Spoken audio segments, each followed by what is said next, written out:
Ok, pessoal, a gente vai dar continuidade aqui trabalhando a questão do... Meu Deus, como é o nome? 7 tons, estudo dos 7 tons. Pronto, lembrei, a mente estava apagando. A gente vai dar continuidade aqui fazendo o estudo dos 7 tons para que você possa compreender como fazer ou como dominar a técnica do valor da cor, certo? Como a gente estava falando, são as tonalidades em preto e branco, em tom de cinza. Deixa eu abrir a outra janela aqui, eu acabei me atrapalhando, abri uma janela errada, mas vamos aqui à janela certa. Aqui a gente vai ter o vídeo do exercício, por assim dizer, né? Dessa questão do valor da cor, tá? Então a gente vai trabalhar aqui nesse vídeo a parte de ilustração, tá? Eu vou fazer esse material em técnica de speed art, certo? Possivelmente essa etapa inicial vai ser tudo em speed art até o flat colors e depois eu volto com as explicações e a pintura do restante. Bem, vamos lá. As configurações que eu aplico aqui no pincel é o pincel comum, né? O pincel redondo, só que eu boto o flow dele, o fluxo, um pouquinho menor, coloco em 53%, que me dá um nível de transparência melhor para controlar. O tamanho do pincel eu deixo um pouquinho grande e utilizar uma tonalidade cinza um pouquinho escura, que me possibilite trabalhar outras linhas por cima depois, certo? No caso, como o foco da gente é a parte de aplicação das sombras, é a colorização das sombras, então eu não vou ficar focando em proporção, em deixar perfeitinho igual, coisa desse tipo, tá? A construção que eu tento fazer é o mais próximo possível do que está lá, seguindo, logicamente, né, uma coerência para manter um tamanho, para manter uma proporção similar ao que deve ser. Nesse primeiro caso aqui, ele ficou um pouquinho grande, então eu tive que diminuir para deixar um tamanho mais adequado. Nesses casos eu prefiro utilizar a borracha também, né, com a transparência para poder apagar. Fora isso, é o esboço, né, a marcação de esboço tradicional para poder ter um tamanho e o formato do corpo dos pinguins, tá? Eu não marquei também esferas de proporção, nada desse tipo. Eu vim trabalhando visando eu ter a forma a ser utilizada para o desenho, para fazer a aplicação da luz e sombra, né? E assim eu fui trabalhando a construção o mais inteira possível. Procurei marcar alguns pontos de orientação de sombra também, que às vezes eu acho interessante de fazer isso, né? Facilita o trabalho, o direcionamento com a luz e sombra. E em cima disso eu fui trabalhando cada um dos personagens. Só uma revisão sobre o que a gente mexeu. Esse exercício que a gente trabalhou, eu por enquanto só foquei em cenas de iluminação clara, tá? A gente tem diversos aspectos, tem cena clara, cena escura, mostrei alguns poucos exemplos, mas não falei também. A gente tem cenas todas escuras com áreas claras, todas claras com áreas escuras. A gente tem a intensidade da iluminação, se você tem uma iluminação muito forte, muito fraca, nenhum desses aspectos eu ainda abordei, que eu acho que seria informação de mais de uma vez só, tá? Então a gente vai ter outros vídeos aí futuramente falando sobre isso. Para dar continuidade aqui, como é que eu gosto de trabalhar essas ilustrações digitais quando eu vou fazer a pintura por base, né? Seja ela tom de cinza ou não. Eu faço uma linha um pouquinho mais fina, o tamanho do pincel eu costumo utilizar entre 5 e 10 pixels, tá? Eu trabalho um cinza mais escuro ou até mesmo uma cor preta, porque a gente vai trabalhar uma camada por cima dessas linhas depois, e aí eu vou definindo o desenho já um pouquinho melhor, tá? Não preciso definir perfeitamente como se fosse uma line art, porque a gente não vai utilizar essas linhas pretas, elas vão servir para nos dar uma orientação. A gente vai pintar, tá? Mas depois a gente vai fazer uma camada por cima e vai tirar essas linhas pretas. Então elas servem como orientação para o que a gente vai pintar. A mesma coisa se dá aqui na questão do navio, certo? Navio, a areia, a âncora, a gente utiliza esse pincel com tamanho um pouquinho menor para poder dar essas marcações aqui de orientação e a gente ter umas linhas para poder se guiar, pelo menos, naquilo que a gente vai pintar, tá? Como essas linhas estão na camada acima, a gente vai utilizar a camada de base que fez os rascunhos para poder fazer as pinturas mais chapadas. Só que aqui tem a seleção dos 7 tons que a gente vai utilizar também. Foi explicado isso nos 2 primeiros vídeos sobre essa questão dos 7 tons.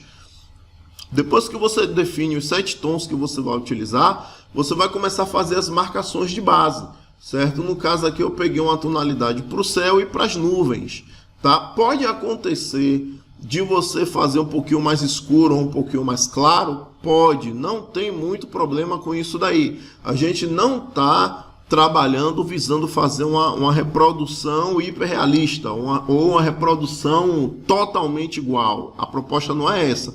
A proposta é você entender como você pode fazer o trabalho e as misturas dos tons, tá? No caso, a gente fez na primeira ilustração os tons todos chapados. Aqui a gente já está usando a ideia da mistura das cores. A gente já está trabalhando com o pincel, com a transferência acionada, o que permite a gente fazer as misturas de cores mais suaves. Se você achar melhor utilizar ferramentas como o aerógrafo, ou ferramentas que possibilite fazer uma mistura mais suave, você também pode utilizar, não tem problema nenhum. Uma vez que você já selecionou os 7 tons, você vai utilizar eles por base. Isso não significa também que você não possa utilizar o conta-gotas para pegar novos tons para misturar, certo? Não é isso. Você tem os 7 tons para se orientar e na pintura você pode sim usar o conta-gotas, fazer as misturas, porque você já vai estar usando esses 7 tons de base aí para sua pintura, tá? Então, uma vez que eu selecionei isso, eu vim aplicando os tons, digamos assim, mais claros primeiro ou mais escuros, para depois poder fazer a mistura, que é essa etapa que você está presenciando agora, a etapa das nuvens. Eu fui para os tons mais claros das nuvens primeiro, fiz a aplicação com a pincelada um pouquinho mais dura, e aí depois eu fui misturando, certo? No caso aqui, como as camadas ficaram em cima, eu preferi usar a camada na outra janela, certo? Eu peguei os tons lá pela outra janela para poder aplicar aqui o que a gente está fazendo, certo? E aí em cima disso eu vi o tom um pouquinho mais escuro para as partes mais escuras das nuvens. Outro ponto importante também, essa técnica que eu estou visando trabalhar aqui é uma técnica que é um pouquinho mais rápida, tá? Ela é trabalhada um pouquinho em cima de manchas. É muito utilizado por alguns artistas que trabalham para concept de filmes, só que os caras também utilizam texturas nos pincéis, enfim, é outro processo, tá? Aqui, digamos, eu estou trabalhando esse processo da pintura em 7 tons, eu estou trabalhando em, digamos assim, 3 níveis diferentes. O primeiro nível é somente as cores chapadas, para você poder forçar, digamos assim, a trabalhar sua visão na seleção dos tons. Esse segundo tom já tem mistura, o que já facilita um pouquinho mais, e a gente deve ter outro exercício aí, com outro tipo de ilustração, onde já é mais aberto. Aí você pode misturar, pode utilizar outras ferramentas. Esse trabalho está sendo feito no Photoshop, mas não impede de você utilizar outros programas para poder fazer isso. Outro ponto importante é o treino desse material, tá? Ele está sendo feito, está sendo explicado, só que esse daqui é a aplicação de exercício. Esse daqui, no caso, não é só para você assistir o processo como é feito e deixar para lá. Não. Você assistiu às aulas de explicação, está assistindo essa daqui para ver o processo que deve ser feito para a pintura. Certo? Se você usa algum outro processo, não tem problema. Tente adaptar isso ao seu processo. O importante é que você possa praticar, tá? Nessa etapa daqui já está um pouquinho mais avançada da pintura. Eu já tirei a pintura de base que eu estava olhando aqui nessa tela e utilizei ela em outra tela. Eu vou deixar esse link para essa pintura disponível nas referências, tá? Esse vídeo você pode estar assistindo pelo YouTube ou pelo Instagram. Se for pelo YouTube, tá aí embaixo no link a descrição de onde você vai achar. Se for pelo Instagram, você vai ter que ir no meu Pinterest procurar na pasta de luz e sombra, que vai estar lá esse arquivo, tá? E aí eu fui trabalhando aí essa sequência da ilustração com esse pincel de mistura, onde aqui eu já fiz uma aplicação de uma nova camada acima das linhas para poder tirar as linhas de marcação. Sempre vou fazendo uma pincelada um pouquinho mais dura primeiro e depois eu vou trabalhando o esfumaçado ao redor. Você pode usar o aerógrafo, que é um pincel mais macio, pode usar um pincel de mistura se você estiver fazendo em outro programa ou até no próprio Photoshop, não tem problema nenhum. O principal é você ter consciência que todos os tons a serem trabalhados são os tons que estão na paleta, são os 7 tons que você vai escolher. Evite ficar pegando outros tons para poder ficar misturando nisso daí. Sempre use os tons da paleta de 7 tons, tá? Que é para você se habituar a trabalhar com essas ilustrações em preto e branco. Eu não trabalhei utilizando blend molds. Eu fiz a pintura direta, tá? Eu curto muito trabalhar também pintura direta. Se você quiser trabalhar pela pintura direta, é só seguir o padrão como está sendo feito. Se você quer seguir os blend molds, aí você vai ver para poder trabalhar os tons mais escuros e mais claros utilizando os efeitos de blend molds. Tem outros vídeos aí no nosso canal que eu fui trabalhando, explicando como fazer uso dessa questão dos blend molds também, tá? Pessoal, para não esquecer, se você está curtindo esse conteúdo que foi feito, dá o seu curtir aí, seja pelo YouTube, ou pelo Instagram, ou pelo Facebook. Compartilhe, marque seus amigos que querem aprender a colorir digitalmente, que estão interessados em evoluir o trabalho deles, porque o processo é esse. Não adianta eu botar um trabalho aqui o mais magnífico possível se não tiver uma explicação, um passo a passo para você seguir, você não vai aprender. Tá? Eu procurei ilustrações que fossem simples para serem feitas, onde nessas ilustrações vocês vão ter o passo a passo para poder seguir e praticar, que é o mais importante, tá? Então, se você está curtindo, se você está gostando, compartilhe isso, marque seus colegas, dê o curtir aí no nosso vídeo, que aí vai estar sempre incentivando a gente a fazer coisas novas, certo? O nosso foco no canal é ilustração de modo geral, tá? A gente tem as nossas páginas no Facebook, que é sobre mangá, que é sobre pintura digital.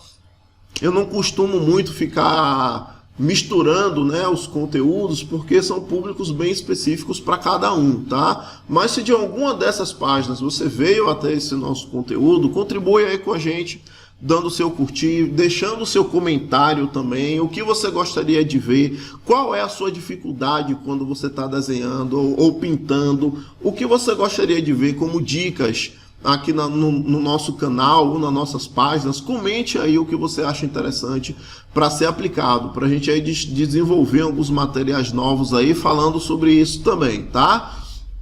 Mas no mais, a gente aí vai ter a etapa aqui final dessa pintura, onde eu já fiz uma aplicação de um pincel com textura, tá? Para dar um efeito aqui da areia no chão. No caso do Photoshop tem uma opção, né, que é para utilizar 2 pincéis.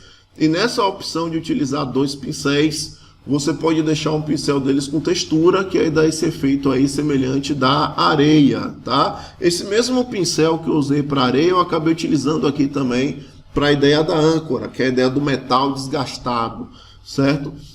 Lembrando que esses exercícios a gente está trabalhando eles utilizando 7 tons para poder fazer a pintura. Cada um desses tons que você está vendo, cinza mais claro ou mais escuro, é trabalhado com base nos primeiros 7 tons que foram selecionados, tá? E em cima disso daí que você vai começar a ter as principais técnicas para aprender a pintar. Tá? Pintura, você tem que saber primeiro sobre o valor da cor, que é a aplicação da luz e da sombra, luz refletida, luz de sombra de occlusion, luz de cenário e por aí vai. Uma vez que você entende esses elementos, fica mais fácil para você desenvolver todo esse trabalho, tá? Não deixe de curtir, não deixe de compartilhar e comenta aí tanto o que você achou quanto as dúvidas que você tem sobre as coisas que você gostaria de aprender. Tá? Para que a gente possa trazer novos materiais. E não deixe de praticar. Desenho é prática. Até a próxima. Até a próxima.